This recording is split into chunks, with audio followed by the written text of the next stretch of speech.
A millionaire was saved by an orphan girl after an accident.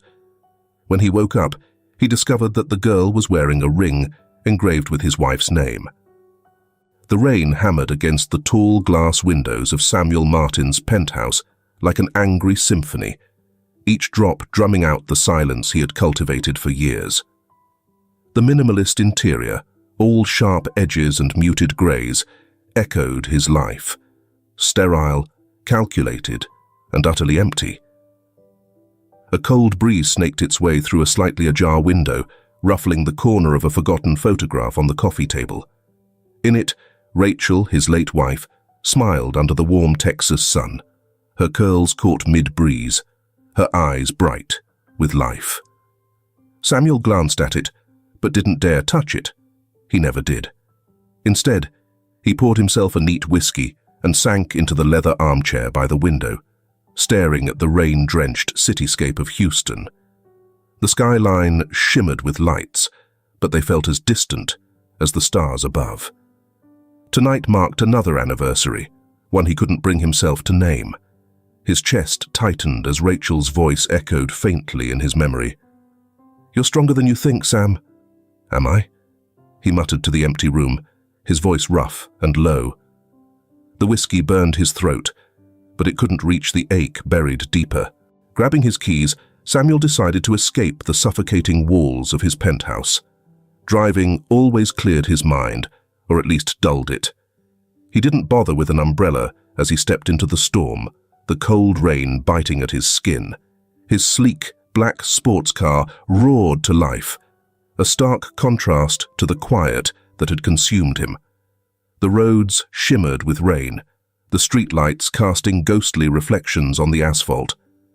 Samuel's hands gripped the wheel tighter than necessary, his knuckles white against the dark leather. The car's engine growled as he pushed the accelerator harder, the rain blurring the world outside. The radio played softly, an old jazz tune Rachel used to hum along to. He twisted the dial to turn it off, but his fingers hesitated. The melody lingered, clinging to him like an unwelcome guest. Unbidden, the memory sprang to mind. Rachel, her feet light against the tiles, her laughter brighter than the summer sun pouring through the windows. His throat tightened. He didn't see the curve in the road until it was too late. The car skidded violently, the tires screeching against the wet pavement. Samuel's pulse spiked as he fought the wheel, but the car veered off the road, the world tilting in a dizzying blur of rain and headlights. A sickening crunch of metal and glass accompanied the impact. Pain flared in his side as the airbag exploded against him. The car tumbled once, then came to a bone-rattling stop at the bottom of a shallow ravine. Smoke curled from the hood, the acrid smell of gasoline thick in the air. Samuel groaned, his head pounding as he tried to move. The seatbelt bit into his chest, locking him in place. Blood trickled down his temple, warm and sticky. Somewhere in the haze, he heard a voice, young, sharp, and panicked. Hey, mister, can you hear me?" He blinked, trying to focus. A figure emerged from the rain, small but wiry, scrambling toward the crumpled wreckage. "Stay still," the girl barked, her voice cutting through his disorientation. This thing could go up any second. She didn't wait for his response. With surprising strength for someone her size, she yanked at the door, her hands slipping on the wet metal. "Damn it," she muttered, before finding a piece of debris and wedging it against the frame. She braced herself and heaved. The door groaned open. "Come on, move," she ordered, her dark eyes sharp and assessing as she reached for him. Samuel's breath hitched as pain radiated through his ribs, but the urgency in her tone propelled him forward. She dragged him out just as flames licked the edge of the hood. They stumbled together, falling into the mud as the car burst into flames behind them, a loud boom splitting the air. Samuel passed out. All that was left was darkness and the scream. "Help me!" When Samuel blinked his eyes open, It wasn't to the sterile white of a hospital ceiling, but the hazy swirl of shadow and light. His body felt heavy, pinned under the weight of exhaustion and pain. His vision cleared slowly, and the first thing he saw was her. A girl sitting cross-legged in a worn chair by the window. She was young, no more than 10 or 11. Her clothes were threadbare, and her dark hair fell in uneven waves around her face. She looked up sharply, her dark eyes catching his, wary and assessing. "You're awake," she said simply, her voice steady but guarded. He tried to sit up, but a sharp pain lanced through his side, pulling a hiss from his lips. What happened?" His voice was hoarse, alien even to himself. The girl leaned forward, her fingers gripping the armrest of her chair. "You crashed," she said, her tone clipped. "Your car. It was on fire.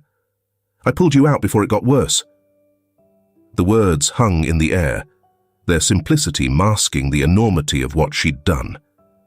He studied her, his brow furrowing. "You saved me?" She shrugged as though it wasn't worth discussing. "Someone had to." He glanced past her toward the rain-smeared window. The storm was still raging outside, faint flashes of lightning illuminating the faint outline of the city skyline in the distance. The rhythmic beeping of a monitor brought his attention back to the room, and his gaze finally landed on the IV needle taped to his hand. "Why? Were you there?" he asked, his voice slow, careful. Her lips pressed into a thin line, and she sat back in the chair, crossing her arms. "Wrong place, right time." The answer was evasive, and she didn't meet his eyes when she said it. Samuel, even in his disoriented state, recognized deflection. This girl wasn't a good Samaritan who happened upon the crash. There was more to her story.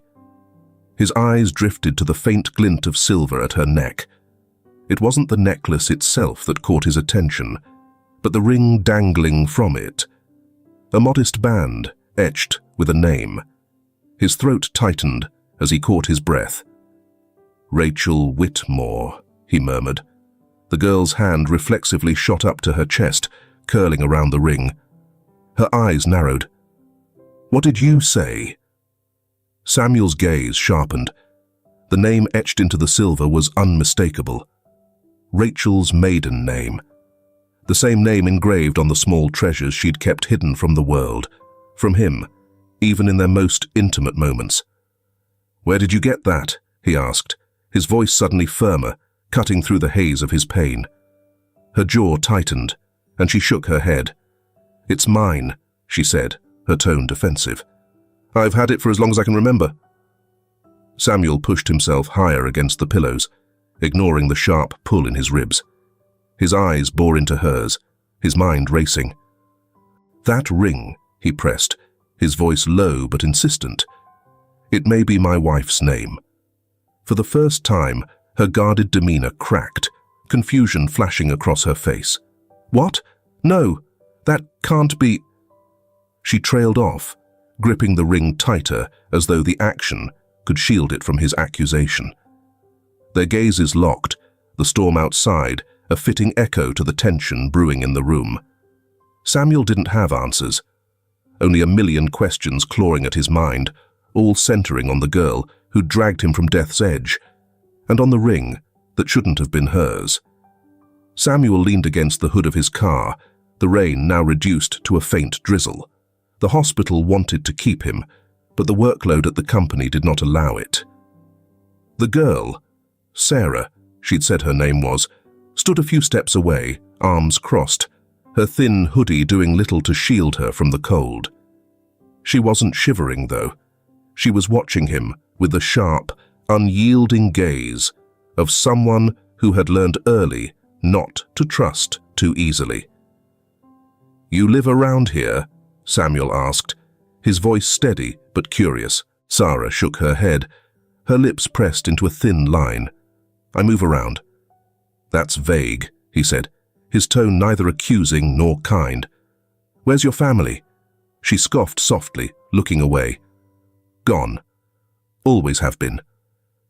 Samuel studied her for a moment, noting the wiry tension in her frame, the way her fingers fidgeted with the ring on her necklace. "You're not from the streets, are you?"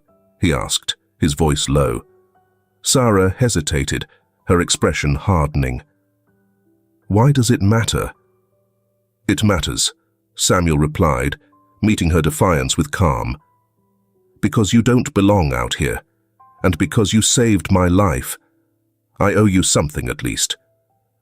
I didn't do it for a reward." "I know," he said simply. "But you're not staying out here tonight. Come with me, just for one night. You can leave in the morning if you want."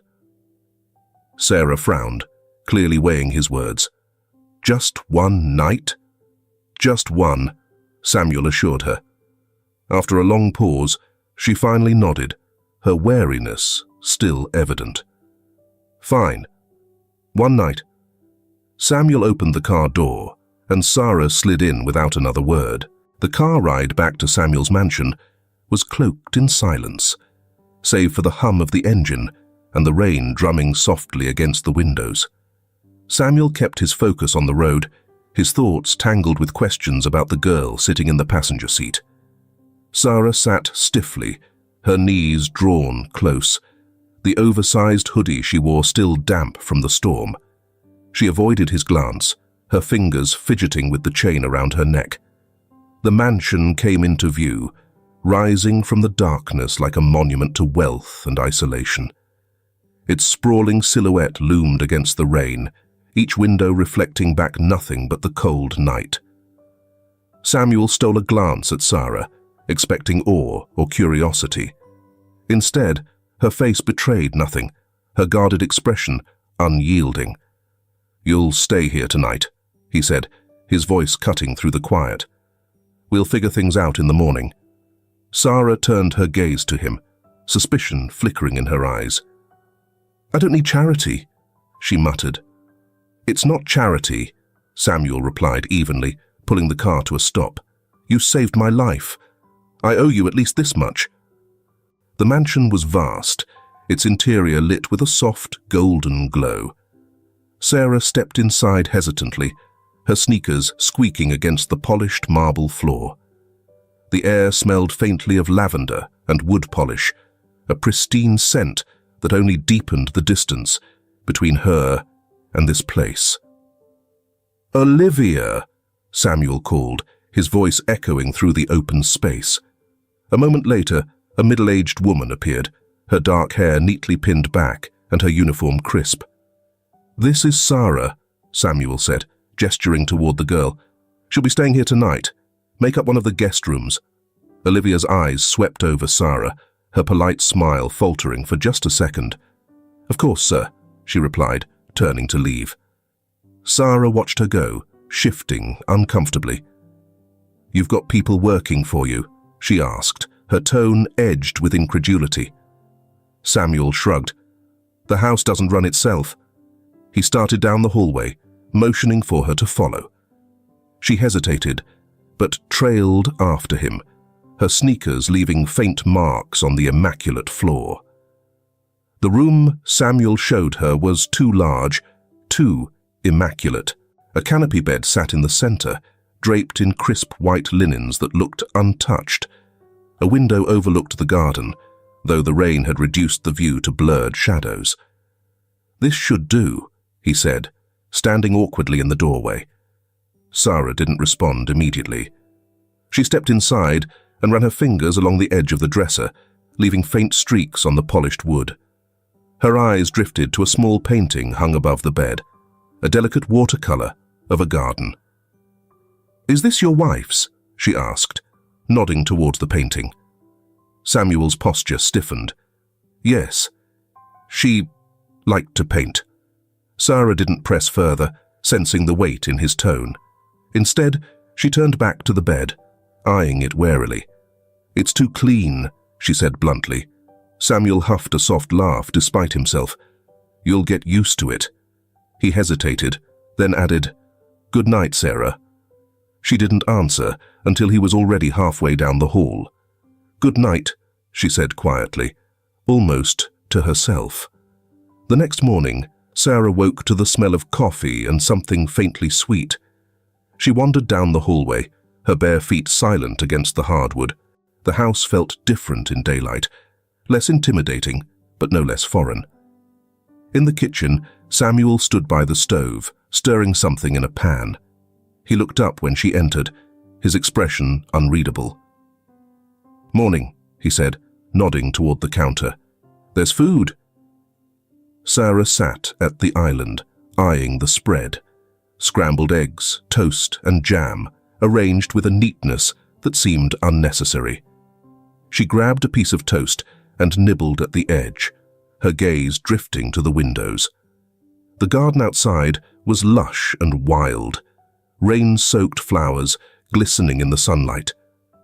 Sarah found herself drawn to it, the riot of colors and textures a sharp contrast to the sterile elegance of the house. She loved that garden, Samuel said, noticing her stare. "Your wife?" He nodded, his voice quieter now. "Rachel. She spent hours out there, said it was the only place that felt alive in this house." Sarah glanced at him, surprised by the candor. For a moment, she thought she saw something raw in his expression, a crack in the polished exterior. But just as quickly, it was gone. Later that day, the doorbell rang, its chime echoing through the mansion. Sarah watched from the stairs as Samuel answered it, revealing a woman with sharp features and a tightly wound demeanor. "Gloria," Samuel said, stepping aside to let her in. Her eyes immediately found Sarah, and for a moment, she froze. The resemblance was subtle, but unmistakable. Something in the way Sarah stood, the tilt of her head. "Who is this?" Gloria asked, her voice low but pointed. "Sarah," Samuel replied simply. "She helped me last night." Gloria's gaze lingered on the girl, then dropped to the chain around her neck. Her eyes widened, recognition flickering across her face. "That necklace," she said, her voice barely audible above a whisper. "Where did you get it?" Sarah's hand instinctively went to the ring, her fingers curling around it protectively. "It's mine," she said defensively. Samuel and Gloria exchanged a look, the weight of unspoken questions filling the space between them. The silence in the room was heavy, broken only by the faint ticking of a grandfather clock down the hall. Gloria stood by the window, her back stiff, her hands clasped tightly in front of her. She hadn't spoken since Sarah left the room, the girl's guarded defiance lingering in the air like a faint echo. Samuel poured 2 glasses of wine, setting one on the edge of the table nearest to Gloria. "You recognized something," he said, his tone steady but pressing. "The necklace. The way you looked at her." Gloria hesitated, her fingers twitching slightly as she turned to face him. "It's not something I ever wanted to talk about," she said softly. "Gloria," Samuel said, his voice sharper now. "What aren't you telling me?" Gloria took a long breath, the weight of her hesitation pulling her shoulders down. She reached for the glass of wine, but didn't drink, holding it as though it grounded her. "Rachel had a child," she said finally, her voice trembling slightly, "before she met you." The words hovered in the air, striking Samuel with a sudden gust of wind. He leaned back in his chair, his expression unreadable, though the tension in his jaw betrayed his effort to process her revelation. "What do you mean?" he asked, his voice low and clipped. She was young, barely out of college. It wasn't planned. The family decided it was best to keep it quiet, for her reputation. Gloria's eyes fell to the floor, guilt evident in every line of her face. "I didn't know what happened to the baby. Rachel never spoke of her again." Samuel's mind reeled, fragments of Rachel's life that he thought he knew now scattered and incomplete. "And you didn't think to tell me this before?" he demanded, his voice rising slightly. Gloria flinched, but met his gaze. "I thought it was buried. Rachel wanted it buried. She loved you, Samuel. And she didn't want anything to jeopardize the life you built together." Sarah lingered at the top of the staircase, just out of sight, her ears straining to catch their conversation. She couldn't make out every word, but the tension in their voices was unmistakable. She retreated down the hall, her sneakers silent on the thick carpet. The mansion's grandeur felt more suffocating now, its pristine surfaces reflecting only fragments of her. She wandered aimlessly, her fingers brushing against the cool, polished banisters and ornate picture frames lining the walls. One frame caught her attention, a photograph of a young woman, her dark curls cascading over her shoulders, her smile wide and genuine. Rachel. Sarah stared at the image, something unfamiliar stirring in her chest. The woman's eyes seemed familiar, though she couldn't place why. She touched her own face absently, her brow furrowing. Downstairs, Samuel paced the room, his hands running through his hair as if trying to pull sense from the chaos in his mind. It doesn't explain why Sarah has that ring. Why now? Why her? Gloria shook her head, her voice cracking. I don't know, Samuel. But she looks so much like Rachel when she was younger. You can't deny that. Samuel's silence was his agreement.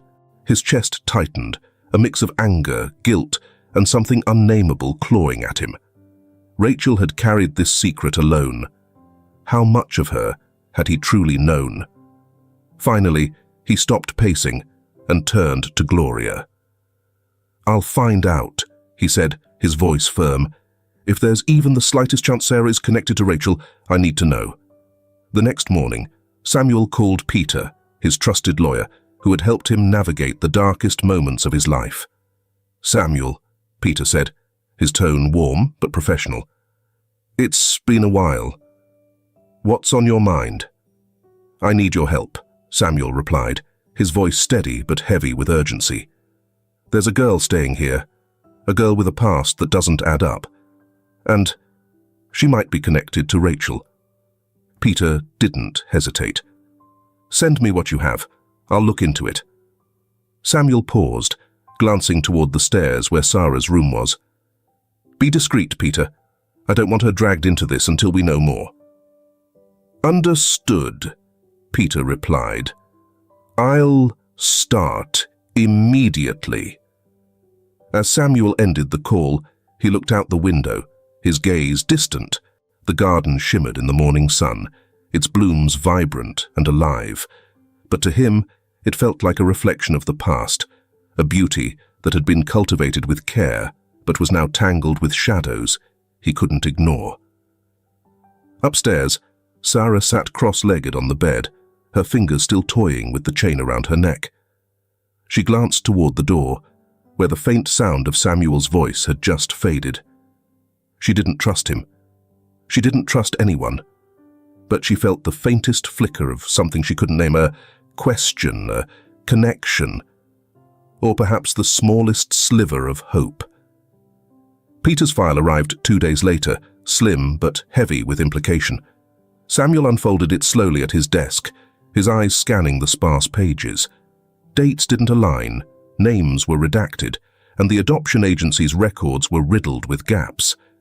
Someone had carefully dismantled the threads of Sarah's past, leaving only fragments for him to piece together. Conflicting records, Peter had told him over the phone that morning. Deliberate, I think.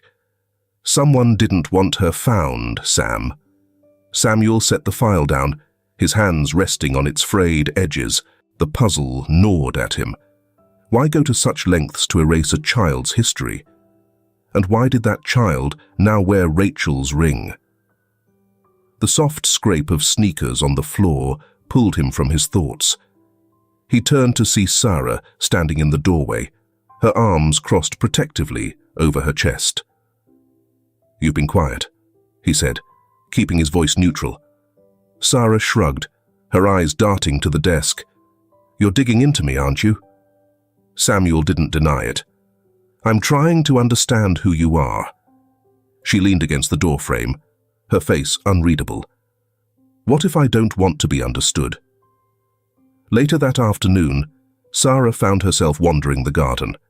The rain from days ago had given way to a crisp breeze, the scent of wet earth mingling with the faint sweetness of late-blooming flowers. Rachel's garden. That's what Samuel had called it. The space felt alive in a way the mansion didn't, wild and untamed despite the neatly trimmed hedges. Sarah knelt by a patch of marigolds, their bright orange petals vivid against the dark soil. She reached out, brushing one with her fingers. A flicker of memory came unbidden, a soft hand guiding hers as she pressed a seed into the earth. A woman's voice, warm and gentle. Just like this. You see? The earth will take care of the rest. Sarah's hand stilled, her breath catching in her throat. The memory was faint, fleeting, like smoke slipping through her fingers. Rachel loved those. Samuel's voice broke through the haze. She looked up to find him standing a few feet away, his hands in his pockets. They remind me of the sun, he added, his gaze fixed on the flowers. She used to say they made her feel warm, even on the darkest days. Sarah looked away, the weight of his words settling heavily between them. Did you know her? She asked suddenly, her voice barely above a whisper. Before she died. Samuel hesitated, surprised by the question. She was my wife, he said finally. Sarah didn't respond, her expression closing off once more. Inside the mansion, Olivia watched them from the kitchen window. Her hands were busy polishing silverware, but her eyes remained fixed on Samuel and Sarah in the garden. Her movements slowed as her mind wandered. She'd noticed the girl's guarded glances, the way she moved through the house like a shadow. Olivia had seen enough in her years working for the Martins to know when someone didn't belong. When Samuel walked back inside, Olivia quickly resumed her task, the cloth in her hands, moving briskly over the fork she held. Olivia, Samuel said as he entered the kitchen. She looked up, her face a mask of polite indifference. Yes, Mr. Martins. He hesitated. What do you think of her? Sarah. Olivia's hands stilled. She's young, quiet. Seems like she's been through a lot. Samuel nodded, his expression unreadable. Keep an eye on her, he said simply, before leaving the room. Olivia watched him go, her jaw tightening. That night, Sarah sat cross-legged on the floor of her room, the dim light of the bedside lamp casting long shadows on the walls. She fiddled with the chain around her neck, the cool metal of the ring pressing into her palm. The memories came in flashes, disconnected and hazy. A soft voice humming a lullaby, warm hands brushing her hair away from her face, the faint scent of lavender. But the moments always ended in darkness. An unfamiliar house, strangers with forced smiles, the feeling of being unwanted, discarded. Sarah clenched the ring tighter, her jaw set. She didn't need them. Not Samuel, not this mansion, not the questions that followed her like a shadow. She'd survived this long on her own. And yet, her gaze drifted to the garden outside the window, bathed in moonlight. There was something about the way Samuel had spoken of Rachel, the quiet reverence in his tone. Something about the way he looked at Sarah, as if he wasn't trying to fix her, but to understand her. Sarah shook her head, brushing the thought away. Trust was a luxury she couldn't afford. Down the hall, Samuel sat in his study, the open file on Sarah spread before him.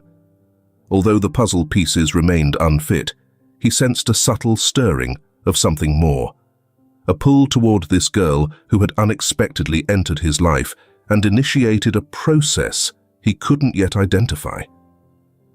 Olivia passed by his study, pausing briefly to glance at the dim light spilling under the door. Her brow furrowed as she moved on, her thoughts racing. She had secrets of her own, and Sarah's presence was already complicating things.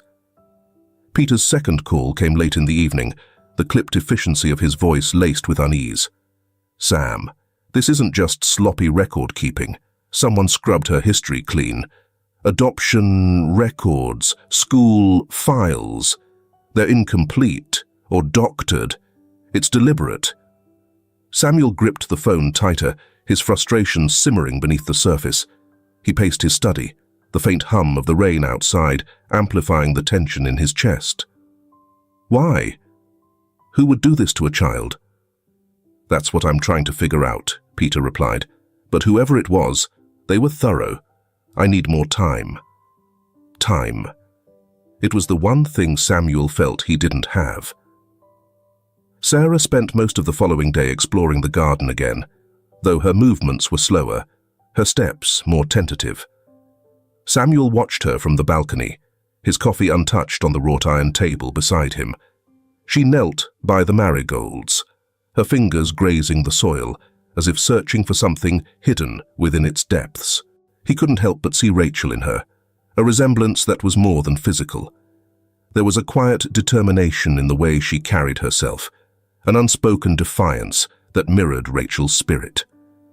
"Mr. Martins," Olivia's voice broke his thoughts. She stood in the doorway, her hands folded neatly in front of her apron. "Will you be needing anything else today?" Samuel shook his head, not turning to face her. "No, that'll be all." Olivia lingered for a moment longer than necessary, her eyes flicking towards Sarah before she stepped back into the shadows of the house. That night, the air in the mansion felt heavier.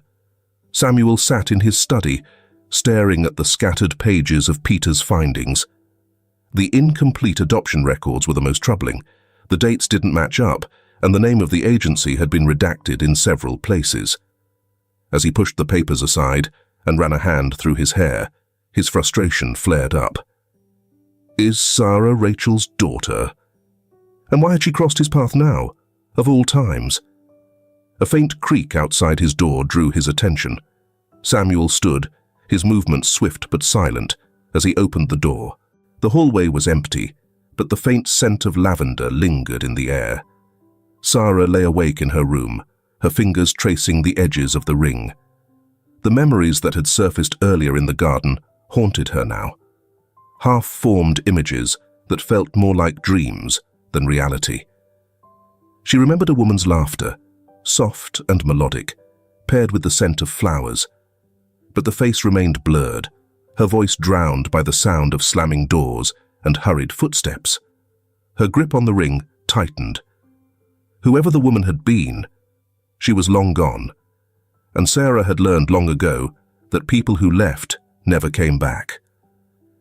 Samuel's frustration turned to unease the next morning when Peter called again.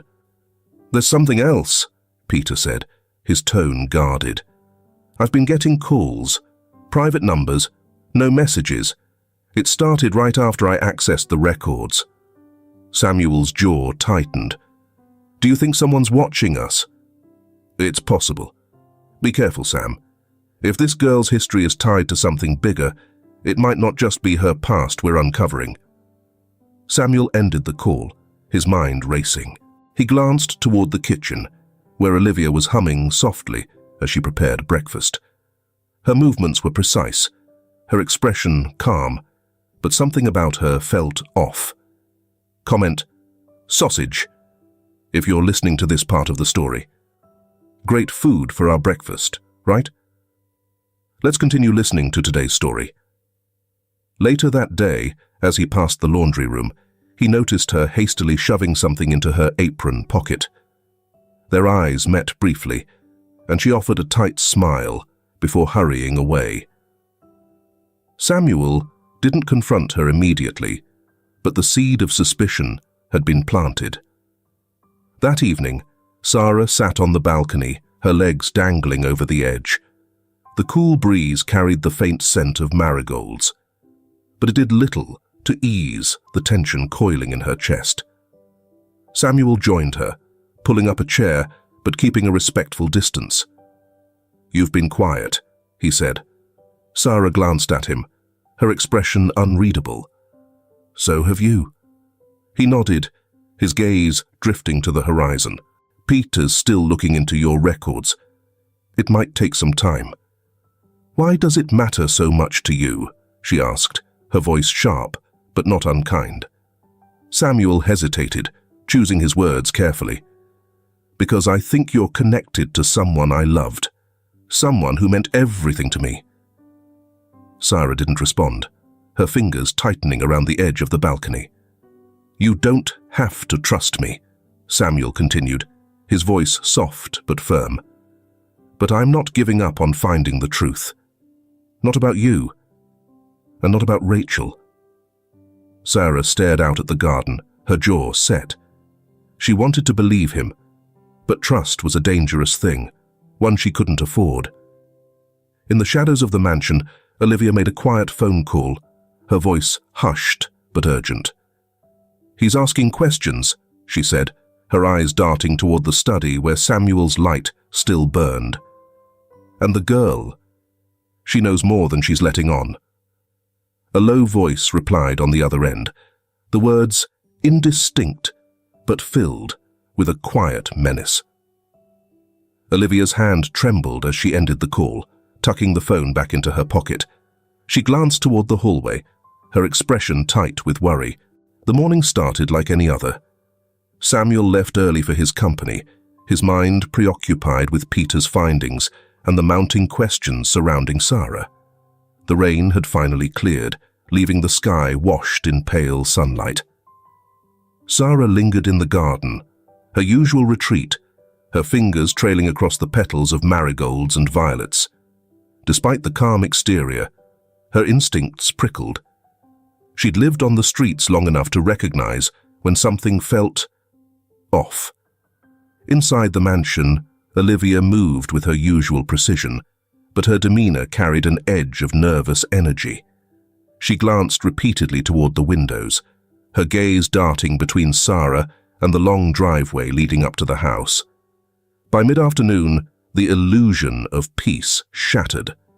Sarah had just stepped back into the kitchen for a glass of water when a heavy hand clamped over her mouth, stifling her scream. Her heart raced as she twisted and fought, but Joe Montenegro's grip was unyielding. "Quiet," he growled, dragging her toward the back door. His movements were swift and practiced, each step betraying his expertise. Sarah kicked and struggled, managing to send a vase crashing to the floor. The sound was loud enough to echo through the empty halls. Olivia appeared in the doorway, her face pale, but she made no move to stop him. "Are you just going to stand there?" Sarah's muffled voice broke through the chaos. Olivia looked away, her hands trembling. "I'm sorry," she whispered. Joe smirked. "Good girl," he muttered, hauling Sarah outside. Samuel was in the middle of a board meeting when his phone buzzed with an incoming call. Seeing Olivia's name, he stepped out into the corridor, irritation simmering beneath his calm exterior.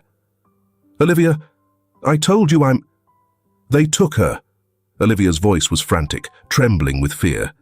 Samuel's blood ran cold. "What? Who took Sarah?" "There was nothing I could do," Olivia stammered. "They were armed." "Stay there," Samuel barked, cutting her off. "Don't touch anything. I'm coming back." He hung up, his heart pounding in his chest as he dialed Peter. "Peter, Sarah's been taken," he said, his voice steady despite the storm brewing inside him. "I need you at the house now." By the time Samuel arrived at the mansion, the place was swarming with security and Peter's team. Broken glass littered the kitchen floor, and the faint scent of overturned soil from the garden clung to the air. Peter approached him, his expression grim. "We found this in Olivia's room," he said, holding out a folder of printed bank statements and a burner phone. Samuel scanned the documents, his jaw tightening. Several large deposits, all made within the past month, linked Olivia directly to Vincent Gonzalez. "She helped them," Samuel said, his voice low but filled with barely restrained fury. Peter nodded. "We have her in the study. She's not denying it. Olivia sat in the study, her hands clasped tightly in her lap. Her usual composure had crumbled, replaced by fear and guilt. Samuel entered, his presence filling the room. "Why?" he demanded, his voice cold. Olivia flinched. "I didn't have a choice," she whispered. Vincent, he knew about my debts. He threatened my family." Samuel's fists clenched at his sides. "So you sold out a child, someone under my care?" Tears streamed down Olivia's face. I thought they just wanted to scare her. I didn't know they'd—" "Stop," Samuel snapped, his voice cutting through her excuses. He turned to Peter. "Call the authorities. She's done here." Olivia sobbed as Peter stepped forward, his expression unreadable. "You'll need to tell them everything," he said firmly. "Who you spoke to, how they contacted you, everything." Hours later, Samuel stood in the wreckage of the kitchen, the shattered vase still lying where it had fallen. Peter approached his phone in hand. "We have a lead," he said. "Joe Montenegro, one of Vincent's men. He's been seen operating in the area." Samuel nodded, his expression hardening. "Then we find him, and we get her back." Peter hesitated. "Samuel, you must prepare yourself. Vincent never leaves anything unfinished. If Sarah knows something—" "She doesn't," Samuel interrupted. "She's just a child." Peter didn't argue, but the unspoken possibilities hung between them. In a darkened warehouse miles away, Sarah sat bound to a chair, her wrists raw from the ropes. Joe paced in front of her, his smug grin illuminated by the faint glow of a flickering bulb overhead. "You've caused quite a stir, little girl," he said, his voice dripping with mockery. "You must be something special." Sarah glared at him, her defiance undimmed despite the fear twisting in her gut. "You don't scare me." Joe laughed, leaning in close. "Oh, you should be scared, because the man I work for, he doesn't like loose ends." Sarah's heart pounded, but she refused to let him see her fear. Instead, she focused the ring around her neck, its metal cool against her skin. If Samuel had cared enough to bring her into his home, maybe, just maybe, he'd care enough to find her. And she wasn't about to give up without a fight. Samuel stood by the shattered kitchen window, staring at the remnants of glass reflecting the morning sun. His fists clenched as he replayed Olivia's trembling confession in his mind. The betrayal stung, but the fear for Sarah consumed him. Every moment Sarah was under Vincent Gonzalez's control was a dangerous situation. Peter entered, his phone pressed to his ear. "We've got confirmation," he said, his voice tense. "Joe Montenegro's been spotted at a warehouse on the outskirts of Houston. It matches Vincent's pattern. Isolated, easy to control." Samuel turned sharply, his jaw set. "We're going now." "Wait," Peter said, holding up a hand. "We can't storm in blindly. Vincent will have men watching, maybe even a contingency plan. We need to think this through." Samuel's glare softened just slightly. "Then think fast, Peter. Every minute we waste—" He couldn't bring himself to finish the thought. The study became their makeshift command center. Peter's team spread out maps and surveillance photos of the warehouse, marking entry points and potential escape routes. "Joe will have at least 2 men with him, maybe more," Peter explained, pointing to the blueprints. "The warehouse is big, 2 levels, multiple rooms. We'll need to move quickly and quietly." Samuel barely listened, his thoughts straying to Sarah. He remembered her tentative smiles when she thought no one was looking, the way her fingers lingered on Rachel's marigolds in the garden. She'd saved his life without hesitation, and now she needed him. "Samuel," Peter said sharply, pulling him back to the moment. "You're staying in the car." "The hell I am," Samuel snapped. "Listen to me," Peter said, his tone firm but calm. "You're emotional, and Vincent's men will use that against you. If something goes wrong, We need you to stay level-headed. Let me and my team handle this." Samuel stared at him, the anger simmering behind his eyes. But he knew Peter was right. If he let his emotions take over, he'd risk Sarah's life. "Fine," he said reluctantly, "but if you don't get her out within 10 minutes, I'm going in." Peter nodded. Fair enough. The drive to the warehouse was suffocatingly quiet. The sun had begun to dip below the horizon, casting long shadows over the industrial outskirts of Houston. Samuel's knuckles were white against the steering wheel, his jaw clenched as he fought to keep his fear in check. Peter sat beside him, running through the plan with his team one last time. "Joe is a hothead," he said. "He'll try to intimidate us, maybe delay. Don't let him. Get Sarah and get out." Samuel didn't speak. His mind was elsewhere, picturing Sarah alone and afraid, her sharp wit and bravery forced to withstand the cruelty of men like Joe and Vincent. They arrived just as night fell. The warehouse loomed in the darkness, its windows glowing faintly with dim, yellow light. Peter's team spread out, moving with practiced precision as they approached the building. Samuel stayed in the car, his eyes fixed on the warehouse. Every muscle in his body tensed, poised for action. He checked his watch, each tick amplifying the tension in his chest. Inside, Sarah sat in the same chair, her wrists still bound, her body aching from hours of sitting still. Joe lounged nearby, a smug grin plastered on his face as he scrolled through his phone. "You're quiet now," he sneered. "Not so tough anymore, huh?" Sarah glared at him. "You talk too much." Joe's grin faltered, and he stood, leaning close. "Careful, kid. You've got no idea who you're messing with." The sound of boots on concrete interrupted him.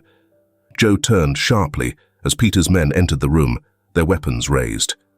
"Hands up, Montenegro," one of them barked. Joe smirked, raising his hands slowly. "Took you long enough."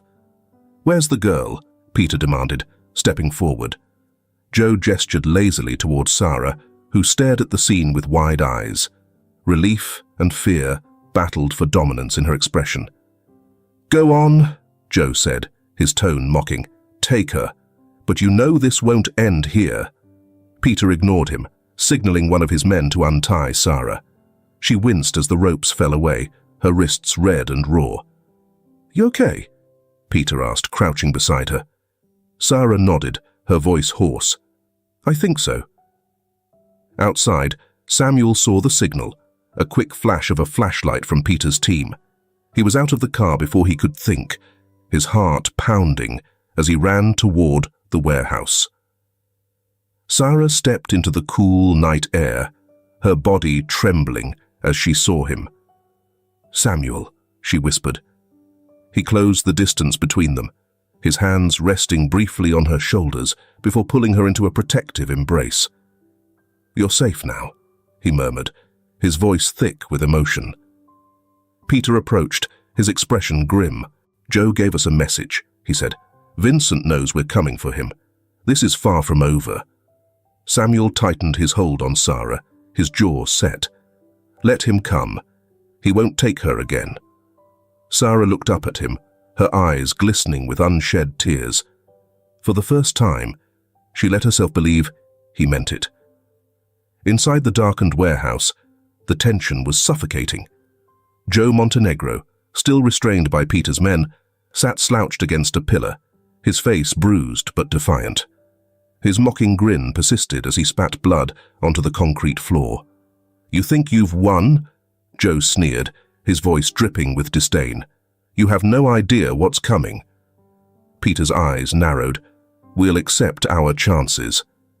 He signaled for his men to secure Joe, their movements swift and efficient. Meanwhile, Sarah clung to Samuel's side, her small frame trembling despite her best efforts to appear brave. The night air carried the faint scent of oil and rust, a grim reminder of the ordeal she had endured.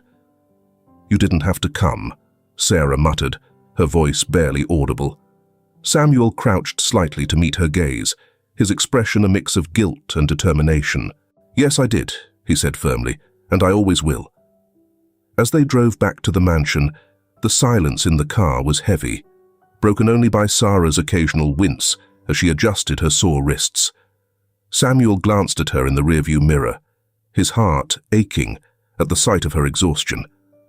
At the house, Peter's team stayed behind to finish debriefing the authorities.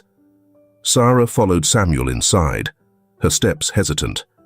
The mansion, which once felt like a prison, now offered a sense of safety she hadn't expected. "You need to rest," Samuel said gently as they entered the living room. "I'll have Olivia." He stopped mid-sentence, remembering. Olivia was no longer a part of their world. "I'll make up your room," he corrected himself, but Sarah shook her head. "I don't want to be alone," she admitted quietly. For a moment, Samuel didn't know what to say. He nodded toward the couch. "Then sit here, I'll stay." Peter returned an hour later, his expression grim but determined. He dropped a thick file onto the coffee table, the papers spilling out in a chaotic array of photographs and documents. "Joe broke," Peter said, sinking into a chair. "Not because he's afraid of us, but because he's afraid of Vincent. He confirmed everything." Samuel leaned forward, his jaw tightening. "Everything?" "Vincent orchestrated it all," Peter continued. "Sarah's appearance in your life wasn't random. Vincent knew about Rachel's past, about her child. He wanted to destabilize you. Sarah was the perfect pawn." Sarah froze, her breath catching. "Pawn?" Peter's voice softened. "Vincent wanted to use you to hurt Samuel. That's why Joe had you kidnapped, part of a plan to draw him out." Sarah's eyes filled with tears, but she quickly blinked them away, her jaw tightening. "I'm not anyone's pawn," she said defiantly. Samuel's voice was low but firm. "No, you're not." He turned to Peter. "And Vincent?" Peter hesitated. "Joe's testimony was enough for a warrant. Vincent's been taken into custody, for now." "For now?" Peter sighed. "Men like Vincent don't stay behind bars for long. He'll lawyer up, and if he finds a loophole, he'll come after you. And Sarah. Again." Samuel stood, pacing the room. The rage and frustration simmering beneath his calm exterior were barely contained. Finally, he turned to Peter. "Then we make sure he can't." That night, Sarah sat curled on the couch, a blanket draped over her shoulders. Samuel sat across from her, his hands clasped tightly together. "Why did you come for me?" Sarah asked suddenly, breaking the silence. Her voice was small, uncertain. Samuel's expression softened. "Because you matter," he said simply. She frowned, her fingers twisting in the fabric of the blanket. "You don't even know me." Samuel leaned forward, his gaze steady. "I know enough. I know you're brave. I know you're strong. And I know that I'd do anything to protect you." Sarah didn't reply, but the walls she had spent years building began to crack. She looked down at the ring hanging from her neck, the weight of it suddenly feeling lighter. For the first time, she let herself believe that maybe, just maybe, she wasn't alone anymore. The phone buzzed on the table, breaking the fragile quiet. Peter picked it up, his expression unreadable as he listened to the voice on the other end. After a moment, he hung up and turned to Samuel. "Vincent's in custody," he said. "The police are holding him for questioning. Joe's statement bought us time, but we'll need to keep a close watch." Samuel nodded, his jaw tightening. "Then we prepare for whatever comes next." Sarah looked at him, her gaze steady despite the weariness in her eyes. "I'm not afraid of him," she said softly. Samuel met her gaze, his expression filled with a quiet determination. "You won't have to be." As the night stretched on, the mansion finally settled into silence. But this time, it wasn't the silence of emptiness or fear. It was the silence of a battle fought and won. For now. The fluorescent lights of the police station buzzed faintly overhead, casting a harsh glow on the cold, tiled floor. Samuel's footsteps echoed through the corridor as he followed an officer to the holding area. His expression was calm, but the tightness in his jaw betrayed the storm simmering beneath the surface. "Here he is," the officer said, stopping outside a small, grey-walled interrogation room. Through the one-way glass, Vincent Gonzalez sat at the steel table, his hands cuffed loosely in front of him. He looked as if he belonged there, his tailored suit crumpled but still sharp, his hair perfectly combed, his smirk unwavering. Samuel clenched his fists. "Leave us." The officer hesitated. "Sir." Samuel turned, his eyes sharp. 5 minutes. That's all I need." Reluctantly, the officer nodded and stepped aside, letting Samuel into the room. Vincent looked up as the door closed behind Samuel, his smirk widening. Ah, Samuel Martins. Always so composed, even when the world's crumbling around you. Samuel didn't sit. He stood across the table, his gaze fixed on Vincent. "You've gone too far, Vincent." Vincent leaned back in his chair, his cuffs clinking lightly against the table. "Too far? Oh, Sam, this is only the beginning. Though I must say your reaction was worth every ounce of effort." Samuel's voice was ice. "You used her. A child. You orchestrated her pain for your own vendetta." Vincent chuckled, the sound low and bitter. "She was convenient. The perfect tool to remind you that no one stays on top forever. Especially not a man who stole from me." Samuel's eyes narrowed. "I stole nothing from you." Vincent's expression hardened. "Rachel did, and don't you dare pretend you didn't know." Samuel froze, his chest tightening. "What are you talking about?" Vincent leaned forward, his eyes gleaming with malice.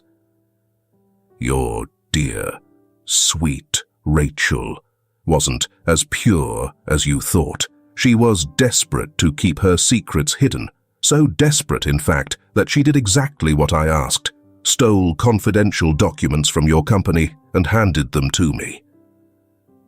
Samuel's fists clenched at his sides. "You're lying." "Am I?" Vincent's grin returned, sharper this time. "Ask yourself this. Why was she in that car the night she died? Why did she take that road, alone, late at night, carrying a folder of papers that conveniently disappeared after her crash?" Samuel felt the ground shift beneath him, the air in the room growing heavier. He'd always blamed himself for that night, for leaving those files in his car, for not being more careful. But now... "She didn't have a choice," Vincent continued, his tone almost mocking. "I gave her 2 options, ruin you, or let the world find out about her little indiscretion, about the daughter she abandoned." Samuel's breath caught, the pieces of the puzzle clicking together. Rachel's guilt, her moments of inexplicable sadness, her reluctance to talk about her past. It all made sense now. "You killed her," Samuel said, his voice low and dangerous. Vincent spread his hands, the chains clinking again. "I didn't lay a finger on her. She made her choices, just like you're making yours now." Samuel stepped closer, his fury barely contained. "And Sarah, you dragged her into this to hurt me, to destroy what little peace I had left." Vincent laughed softly. "She wasn't supposed to matter to you. She was a loose thread, a way to stir things up. But you made her important. Sam, you skillfully seized the opportunity. Now, here we are." Samuel leaned over the table, his voice a quiet snarl. "This ends here. You don't touch her again. You don't come near my family. Do you understand me?" Vincent's smirk faded slightly, his eyes narrowing. "You think locking me up will solve your problems? You've already seen what I'm capable of. Do you think I don't have men on the outside, ready to finish what I started?" Samuel straightened, his gaze steady. Let them try. As Samuel stepped out of the interrogation room, his heart pounded with a mix of anger and clarity. The truth about Rachel was a heavy weight, but it also ignited a fierce determination. Whatever mistakes she had made, she had acted out of love and desperation. And Sarah wasn't just a pawn in Vincent's game. She was a part of Rachel, a part of his family now. Peter was waiting for him in the corridor. How did it go? Samuel exhaled slowly. He won't stop, not unless we make sure he has no way of coming back. Peter nodded grimly. We'll tighten security, and I'll keep pressing the authorities to hold him. With Joe's testimony and the evidence we've gathered, we might keep him locked up long enough to dismantle his operation. Samuel glanced back at the interrogation room, his jaw set. Do whatever it takes. He's never touching Sarah again. As he walked out of the station, the night air was cool and heavy. Samuel felt a glimmer of resolve. This wasn't over, but he knew one thing for certain. He wouldn't let Vincent, or anyone else, destroy what he had left. Sarah deserved more than a life of fear and manipulation.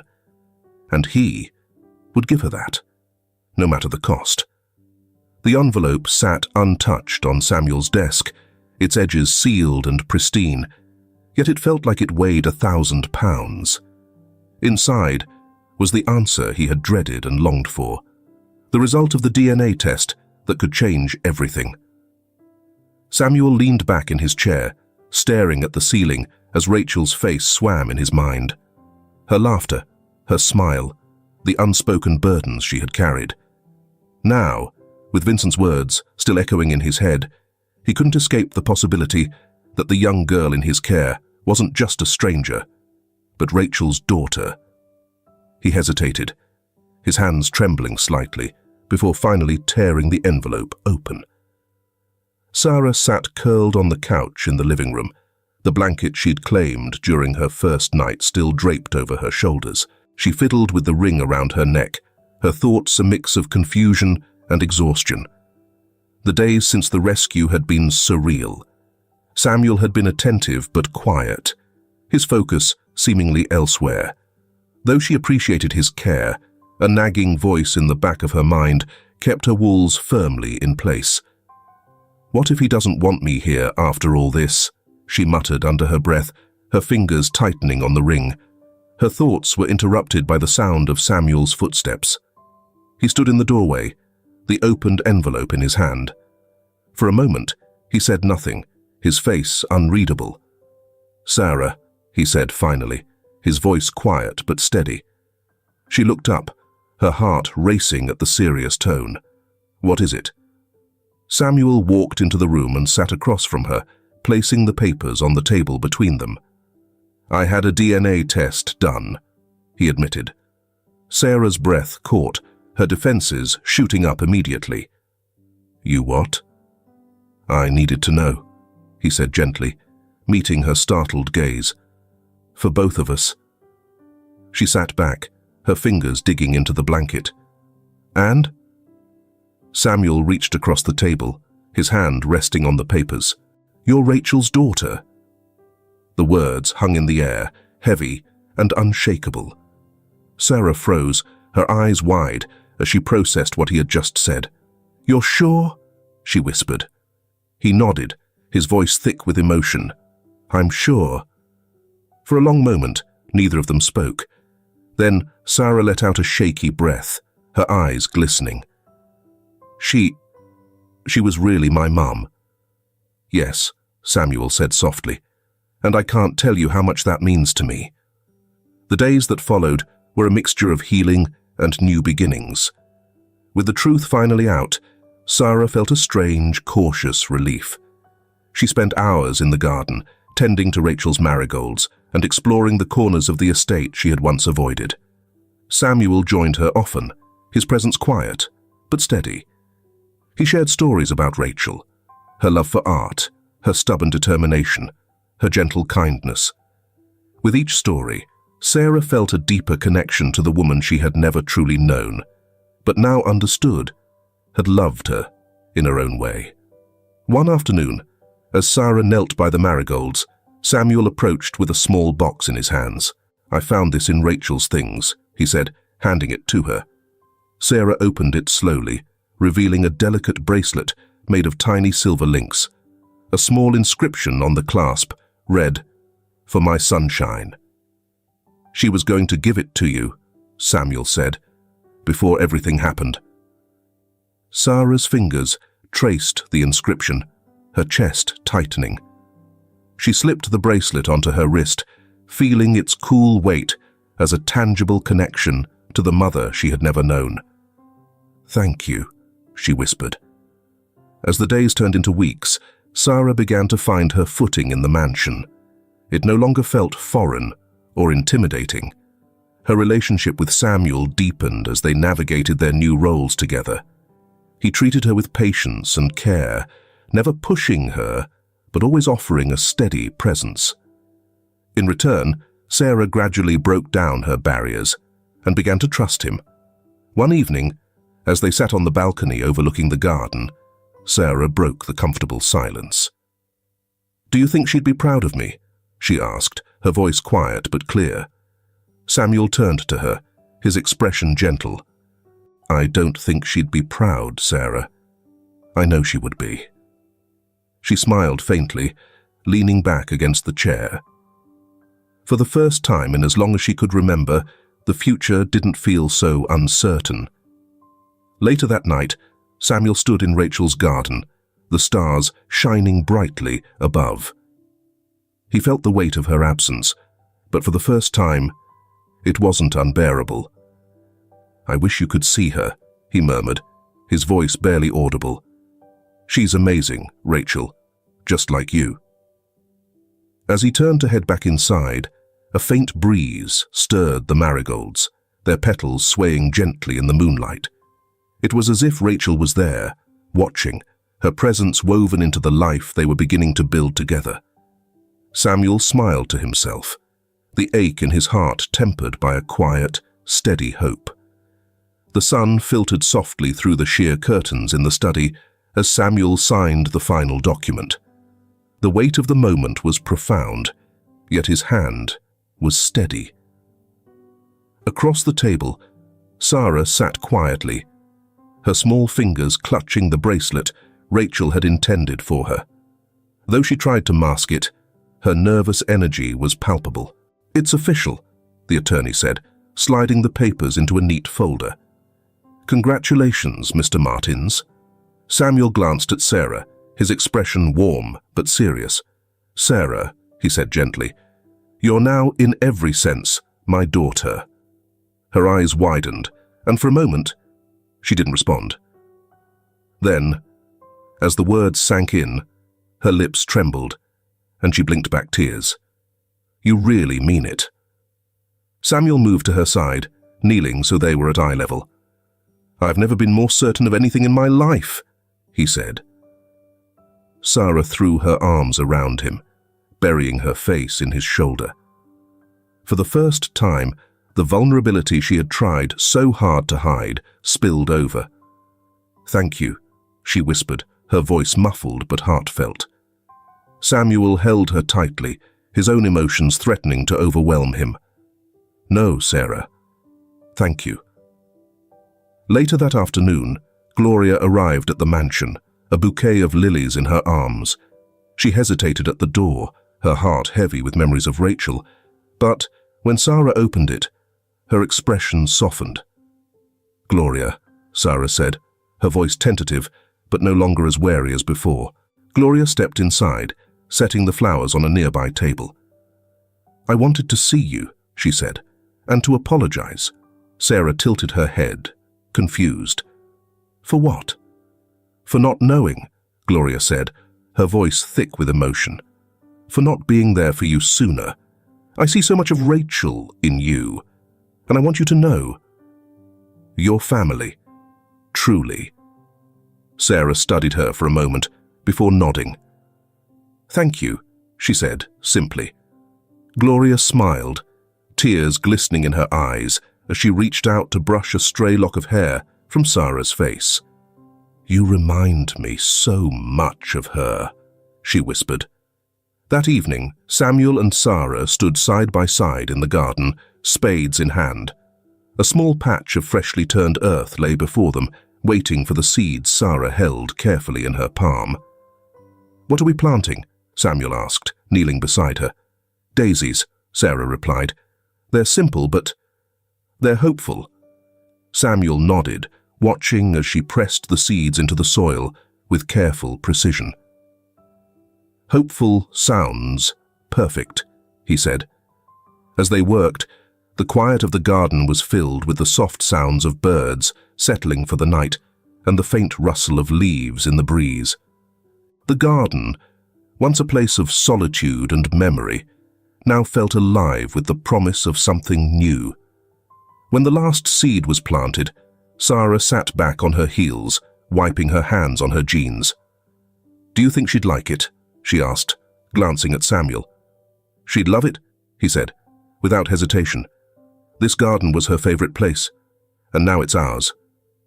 Sarah smiled, a quiet contentment settling over her. For the first time, she felt a part of something larger, a family, a legacy, a home. Inside the mansion, the rooms no longer echoed with emptiness. Sarah's laughter rang through the halls as she teased Samuel about his uneven rows in the garden. Gloria's visits became more frequent, bringing warmth and stories of Rachel that filled the spaces left by her absence. And Samuel, once a man consumed by loneliness, found himself embracing a role he never expected: a father. On a cool spring morning, Samuel and Sarah stood on the balcony overlooking the blooming garden below. The marigolds Rachel had cherished glowed brightly in the sunlight, and beside them, the first daisies Sarah had planted peeked through the soil. "Do you think things will ever be normal?" Sarah asked, leaning against the railing. Samuel smiled. "I don't know about normal," he admitted, "but I think we're building something better than that. We're building a future." Sarah nodded, a small smile playing on her lips. "I like the sound of that." As they stood there, the breeze carried the scent of flowers through the air, wrapping them in a sense of peace. For the first time in years, the mansion felt like a home, not just for Samuel, but for Sarah as well. And in the quiet of the moment, surrounded by the garden Rachel had loved, their new beginning truly took root. If this film touches your heart, leave your mark with a like. And don't forget to subscribe to our channel to explore more meaningful stories with us. Share your feelings with us and tell us your own stories. Every word you share is a building block that helps create our strong and enduring community. Together, we'll create a warm space where everyone can share and connect. Finally, don't miss the incredible stories coming your way soon. We're always here to bring you the best selections, full of deep values yet entertaining. See you there.